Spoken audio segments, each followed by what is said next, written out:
SIMmachina Tools tutorial. A 12H7 fit bore with a functional depth of 20 mm is to be created.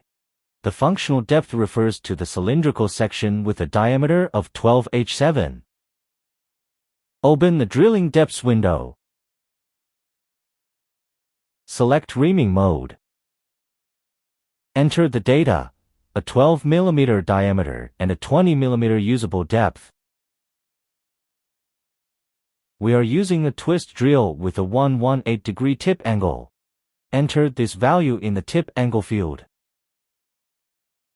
The chamfer of the reamer is 1 mm. For the reaming undersize, select -0.2 mm. Since no drill with this undersize is listed, we need to enter it manually.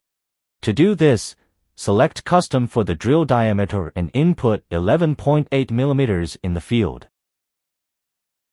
Set the safety value to 0. Our 0 point in the Z direction is directly on the workpiece surface. Accordingly, enter 0 in the approach distance field. Click Calc. Under Results, the calculated values will be displayed. Since we want to manually create the bore on a pedestal drill, the value 24.55 mm is impractical. To optimize this, click Round Up Drilling to Next and enter 0.5 mm. The program will now round up to the nearest multiple of 0.5. The 24.55 mm will become 25.0 mm. Next, click Report. The report contains all the entered bore data and processing depths.